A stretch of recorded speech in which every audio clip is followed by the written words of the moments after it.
ජීව විද්‍යාව හඳුන්වා දීම.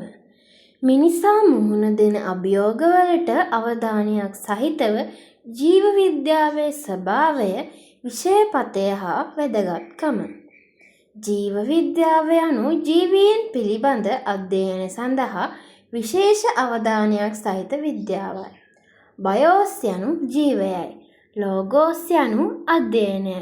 ජීවය යන සංකල්පය අර්ථ දැක්වීමට දුෂ්කරය.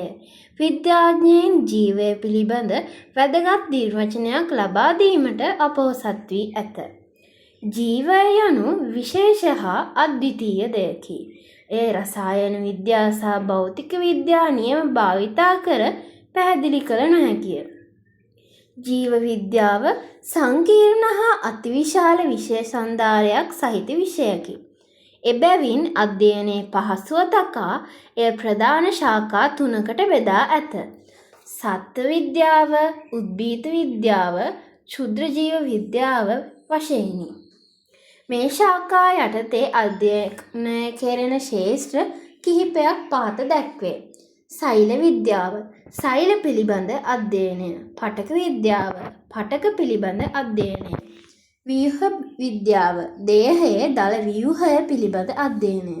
කායික විද්‍යාව, කෘත්‍ය පිළිබඳ අධ්‍යයනය. ජෛව රසායනය, ජෛවීය අණු පිළිබඳ අධ්‍යයනය. ප්‍රවේණිය, ආවේණිය පිළිබඳ අධ්‍යයනය. පරිසර විද්‍යාව, පරිසරය පිළිබඳ අධ්‍යයනය.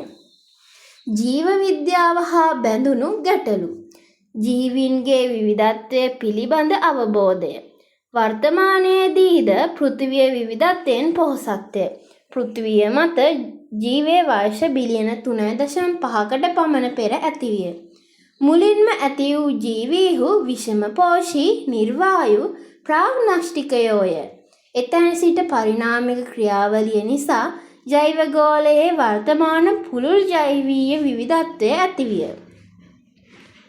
විද්‍යාඥයින්ගේ අධ්‍යයන මත පදනම්ව විශේෂ මිලියන 10 සිට මිලියන 100කටත් වඩා පමණ ලෝකයේ ඇති බවට ඔවුන් අනුමාන කරති.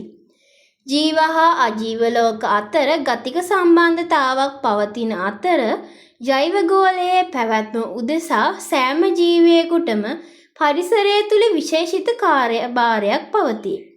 පෘථිවිය මත ජීවයේ විවිධත්වය, ශාක, සතුන් හා ක්ෂුද්‍රජීවී විශේෂ සංඛ්‍යාව, එම විශේෂ තුළ ජාන විවිධත්වය, කාන්තාර, වැසිවනාන්තර, කොරල් පර වැනි පරිසර පද්ධති යන සියල්ලම පෘථිවි ජෛව විවිධත්වයේ කොටස් වේ. මිනිස් සිරුර හා එහි ක්‍රියාකාරීත්වය පිළිබඳ අවබෝධය. ජීව විද්‍යාව හැදෑරීමේදී